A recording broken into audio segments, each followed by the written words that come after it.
Imagine a time long ago, over 2,500 years in the past to be precise. We journey to the ancient Greek city of Elea, a colony in southern Italy. Here lived a man named Parmenides. He was born around 515 BCE. This thinker would fundamentally challenge how we perceive everything. Parmenides dared to question the very fabric of reality itself. His ideas were radical, and they still echo today. Parmenides of Elea. Remember that name. He wasn't just a thinker, some say he was a lawmaker too. He might have even been a student of Xenophanes, another bold thinker. But Parmenides carved his own unique path. He looked at the world, at the constant change we see. The sun rises and sets, seasons turn, people are born and they pass away. Most people accepted this flux as the nature of things, but Parmenides? He wasn't so sure. He proposed something truly mind-bending, something that would make him a foundational figure in Western philosophy. Parmenides stepped onto this stage with a completely opposite view. He argued for permanence, for an unchanging reality. This was a bold move, a philosophical gauntlet thrown down. He truly was the father of metaphysics, the study of what lies beyond the physical. Parmenides' central contribution to philosophy can be summed up in a deceptively simple phrase. What is, and its corollary, what is not. Now that might sound obvious, right? But unpack it, and you find a universe of implications.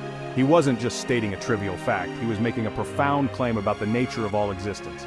He argued that being, or what is the only thing that truly exists. It is whole, complete, and utterly unchanging. This was a revolutionary idea. Think about what this means for change. If something changes, it must go from being one thing to being another, or it goes from not being something to being something. Parmenides said, hold on a minute. If what is not cannot exist, then nothing can come from what is not, and nothing can pass into what is not. Therefore, true generation and true destruction are impossible. Change, as we perceive it with our senses, must be an illusion. This was a direct challenge to everyday experience, a truly audacious claim. Parmenides didn't just say reality is unchanging, he also argued it must be one, a single, indivisible whole. Think of it like this: if there were multiple things, what would separate them? If something separated them, that something would either have to be or not be. If it is, then it's part of being. If it is not, then it can't exist to separate anything. Therefore, being must be a continuous plenum, a seamless, unified entity. No gaps, no divisions, just one eternal is. This concept of the unity of reality is a cornerstone of his thought. He described being as like a perfect sphere, uncreated, indestructible, eternal, and motionless. It has no beginning and no end, it simply is. It's not more here and less there. It's uniformly present, complete in itself. This is a stark contrast to the diverse, multifaceted world our senses present to us. Parmenides asks us to trust logic over perception. Parmenides was deeply skeptical about the knowledge we gain through our senses. Sight, sound, touch, taste, smell, these are our windows to the world, right? Parmenides would say, be careful, these windows might be showing you a distorted picture. He argued that our senses present us with a world of change, plurality, and motion. But his logic told him that true being is one, unchanging, and motionless. So which one is correct? For Parmenides, reason trumped the senses every time. Our senses are limited. He believed that the senses lead us down the path of opinion or doxa. This path is filled with the beliefs of mortals who are fooled by appearances. They trust what they see and hear, and so they believe in coming to be and passing away. They believe in multiplicity and difference. Parmenides saw this as a fundamental error.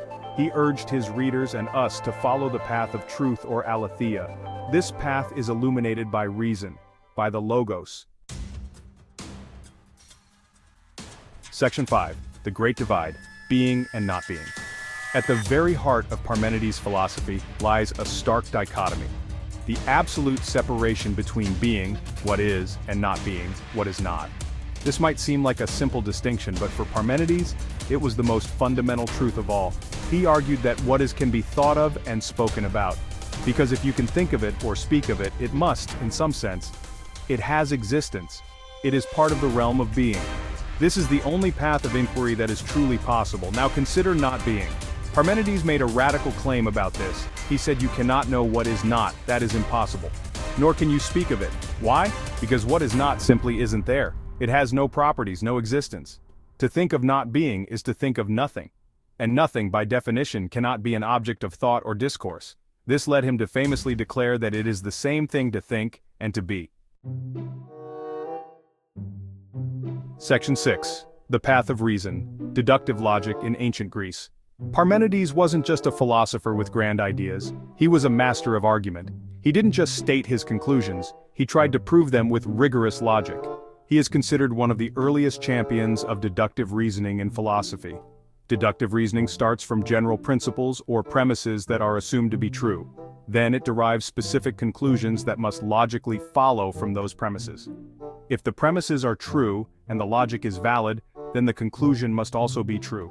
This was Parmenides' chosen tool. He employed what we call arguments.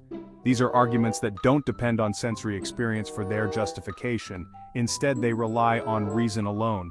Think of mathematical proofs. 2 + 2 = 4. You don't need to go out and count objects every time to verify this. You know it through reason. Parmenides applied this kind of thinking to the biggest questions of existence. He started with what he considered self-evident truths about being and not being, and from these, he deduced the properties of reality. Section 7. A Journey Through On Nature, the Proem's Revelation. Parmenides laid out his revolutionary philosophy in a single, powerful work, a poem titled On Nature. Sadly, only fragments of this poem survive today, but what we have is enough to give us a stunning glimpse into his mind. The poem is divided into 3 parts: the proem, or introduction, the way of truth, aletheia, and the way of opinion, doxa. The proem is a magnificent allegorical journey. It sets the stage for the profound revelations to come. It's a cosmic road trip. The proem describes a young man, presumably Parmenides himself, being carried on a chariot. This chariot is drawn by swift mares. It travels along a divine path far from the beaten tracks of mortal men. The daughters of the sun, Pleiades, guide him on this journey. They leave the house of night and travel towards the light. This imagery is rich with symbolism. The journey represents the philosopher's quest for knowledge. Moving from ignorance, night, towards enlightenment, light. It's a journey of the mind. The chariot eventually arrives at the gates of the paths of night and day. Here stands the goddess Justice, Dike. She holds the keys to these gates. Section 8. On Nature Continued, the Ways of Truth and Opinion. After the dramatic proem, the goddess begins her instruction. This forms the core of Parmenides' poem On Nature. She first reveals the way of truth, aletheia. This is the path of reason, the path that leads to understanding true being. She lays out the unshakable arguments we've discussed, that what is exists, and what is not, does not exist. From this, she deduces the characteristics of being. It is ungenerated and imperishable. It is whole, unique, and immovable. It is perfect, like a well-rounded sphere. This is the reality accessible only through pure thought. The goddess is very clear. There are only 2 conceivable paths of inquiry. The path that affirms it is being, and the path that affirms it is not being. The second path, she warns, is a path entirely unable to be investigated. You cannot know what is not, nor can you express it. So the way of truth focuses solely on what is. It's a rigorous logical exploration of the consequences of accepting that only being truly exists. This section is where Parmenides' deductive genius shines brightest. Section 9. The Enduring Echo, Parmenides' Legacy Through Millennia. Parmenides' ideas sent shockwaves through the ancient Greek philosophical world, and those tremors are still felt today, more than 2 millennia later. His radical distinction between the intelligible realm of true being and the sensible world of appearance was profound. Plato, one of history's most influential philosophers, was deeply influenced by Parmenides. Plato's theory of forms, with its eternal unchanging forms representing true reality, clearly echoes Parmenidean thought. The sensible world, for Plato, was merely a shadow of these perfect forms. This is a direct intellectual inheritance. Even Aristotle, who famously disagreed with Parmenides' denial of change and motion, took his arguments very seriously. Much of Aristotle's physics and metaphysics can be seen as an attempt to reconcile the logical force of Parmenides' arguments with the undeniable reality of change we observe. Aristotle sought to find a way for being to accommodate change and potentiality. He had to address Parmenides' challenge head-on. This shows the power of Parmenides' philosophy. It set the agenda for philosophical debate for centuries. He made everyone think harder. Beyond Plato and Aristotle, Parmenides' influence continued. His emphasis on logic and deductive reasoning became a hallmark of Western philosophy.